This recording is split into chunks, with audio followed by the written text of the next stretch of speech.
नमस्कार, मैं विद्याशंकर तिवारी हूँ इनखबर.com के लिए। और बड़ी खबर आ रही है। बड़ी खबर ये है कि एग्जिट पोल आने शुरू हो गए हैं और एनडीए को बहुमत मिल रहा है। प्रधानमंत्री नरेंद्र मोदी का रास्ता एक बार फिर से साफ हो रहा है, वो पीएम बन सकते हैं।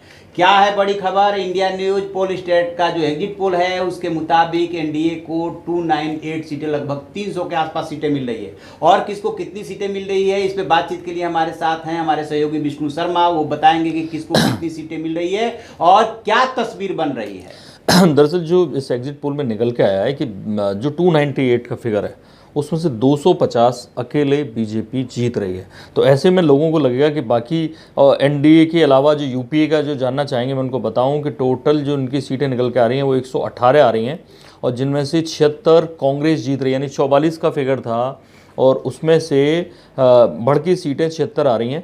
तो सरकार बनना तो तय लग रहा है, लेकिन बीजेपी की कुछ सीटें पहले से जाहिर कम हो रही हैं। वो एनडीए की मदद से टोटल बीजेपी की 298 है, 298 एनडीए की है। एनडीए और की बीजेपी को कितनी मिल रही है? 250 सीटें बीजेपी को मिल रही हैं। इसका मतलब कि बीजेपी को पिछली बार अपने दम पे सरकार नहीं बनाने जा रही। एक बात तो ये निकल के आ रही है इस सर्वे के मुताबिक, इंडिया न्यूज पोल स्टेट।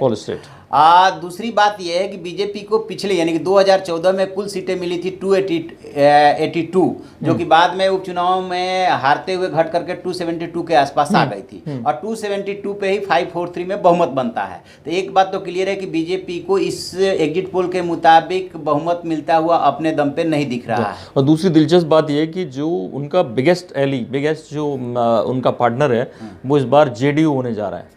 तो जेडीयू को इसमें कितना मिलता टोटल है? बिहार में 32 सीटें एनडीए को मिल रही हैं 40 में से। अच्छा, जिसमें से 15 सीटें बीजेपी अपने दम पे जीतेगी और 17 जेडीयू को मिलेंगी, ऐसा हमारा एग्जिट पोल बता रहा है। नहीं, JDU plus JP, JDU plus JP, हाँ मतलब कि रामविलास पासवान दोनों मिला के मैं यहाँ गलत फहमी। हाँ, तो मैं ये कह रहा हूँ कि सबसे पहले ये देख लिया जाए कि किस पार्टी को कितनी सीटें मिल रही है इस सर्वे के मुताबिक।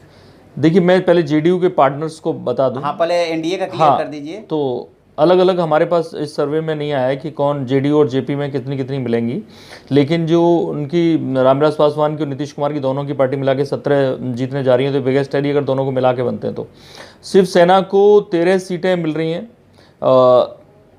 जो कुल मिला के महाराष्ट्र में 36 सीटें आती दिख रही हैं, जिनमें से 23 बीजेपी के पास। और इसके अलावा एक बीपीएफ उनका आसाम में पार्टनर है, उसको 1 सीट मिल रही है। इसके अलावा श्रोमणी अकाली दल है, उसको 3 सीटें मिल रही हैं पंजाब में। तो इस तरह से एनपीपी है उनका मेघालय में 0, एनडीपीपी को भी कोई सीट नहीं मिलती दिख रही है। और एडीएमके और पीएमके जो इन लोगों के साथ टाई अप किया है बीजेपी ने, 12 सीटें ये गठबंधन लेके आ रहा है विदाउट बीजेपी, और बीजेपी को मिला दें तो 16 सीटें तमिलनाडु मिलने जा रही है। बीजेपी 4 सीट जीतने जा रही हैं, जो हमारा एग्जिट पोल कहता है। और अगर हम क्योंकि यूपी में इनका अपना दल के साथ टाई अप था खाली, तो अपना दल इस बार 1 सीट जीत रहा है और मेरे ख्याल से वो मिर्ज़ापुर वाली सीट हो सकती है। और उत्तराखंड में कोई पार्टनर नहीं, वेस्ट बंगाल में कोई पार्टनर नहीं। तो इस तरह से ये कुल मिला के 298 हो रही हैं। अगर हम यूपीए की बात करें तो यूपीए के जो पार्टनर हैं, यूपीए में कुल मिला के 118 सीटें आती दिख रही हैं हमारे एग्जिट पोल में, जिनमें से 76 सीटें कांग्रेस की आती दिख रही हैं और 42 सीटें उनके पार्टनर्स की। तो उनमें तमिलनाडु में जो डीएमके प्लस था, क्योंकि एआईडीएमके से बीजेपी का टाई अप हो गया था, और तमिलनाडु में डीएमके के साथ मिला के वो कुल 22 सीटें यूपीए जीत रहा है, जिनमें से 19 सीटें डीएमके के हिस्से में आती दिख रही हैं। एनसीपी की बात करें, महाराष्ट्र में बड़ा गठबंधन उनके साथ है, तो कुल 11 सीटें महाराष्ट्र में आती दिख रही हैं यूपीए के पास, जिसमें से 5 कांग्रेस के खाते में और 6 एनसीपी के खाते में आती दिख रही हैं। तो ये एक बड़ा पार्टनर उनका यहाँ हो जाएगा। नेशनल कॉन्फ्रेंस के साथ टाई अप हुआ जम्मू कश्मीर में, तो उन्हें 2 सीटें जम्मू कश्मीर में नेशनल कॉन्फ्रेंस को मिलती दिख रही है हमारे सर्वे में, और 1 सीट कांग्रेस के खाते में आती दिख रही है। जबकि झारखंड मुक्ति मोर्चा और जेवीएम के साथ जो टाई अप था झारखंड में, वहाँ 6 सीटें आती दिख रही हैं कांग्रेस यूपीए की, जिनमें से 4 इन गठबंधन के सहयोगियों की हैं। कर्नाटक में जेडीएस के साथ टाई अप था, तो 11 सीटें आती दिख रही हैं यूपीए की, जिनमें से 2 सीटें जेडीएस के हिस्से में आएंगी, ऐसा हमारा सर्वे बता रहा है, एग्जिट पोल बता रहा है, जिनमें से 9 कांग्रेस की अपनी सीटें हो सकती हैं।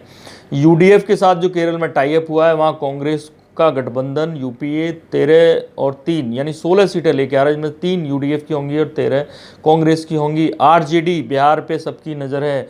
बिहार में यूपीए को 8 सीटें हमारा सर्वे एग्जिट पोल दे रहा है, जिनमें से 2 कांग्रेस के खाते में और 6 आरजेडी के खाते में। तो कुल 118 सीटों का ये गणित था और 298 सीटें जो एनडीए की थी वो गणित था। कुल मिला के सरकार मोदी की आएगी, लेकिन मोदी उतने मजबूत नहीं होंगे क्योंकि उनके अपने दम पे नहीं होगी। According to this exit poll तो उसमें जो है बीजेपी की भी सीटें कम हो रही है और एनडीए की भी सीटें कम हो रही है। बता दें कि एनडीए को 2014 में 335 सीटें मिली थी, बीजेपी को 282 सीटें मिली थी। और एक और खास बात, जब विष्णु जी पढ़ रहे थे, बता रहे थे कि किसको कितनी सीटें मिलने हैं, तो कांग्रेस को कोई खास फायदा होता हुआ नहीं दिख रहा है। पिछली बार उसको 44 सीटें मिली थी और अब वो 75-76 के आसपास पहुंच रही है यदि इस एग्जिट पोल के मुताबिक। तो ये तो एक एग्जिट पोल है, अभी और एग्जिट पोल आएंगे, जो भी उसमें अपडेट होगा हम आपको अपडेट कराते रहेंगे कि किसको कितनी सीटें मिल रही है और रायसीना हिल्स पे कौन पहुंचेगा। तो आप ऐसी खबरों के लिए बने रहिए इन खबर के साथ। उसे लाइक कीजिए, शेयर कीजिए और कमेंट बॉक्स में जाके कमेंट जरूर करते रहें। Thank you. इन खबर चैनल को सब्सक्राइब करें और बेल आइकन दबाना ना भूलें।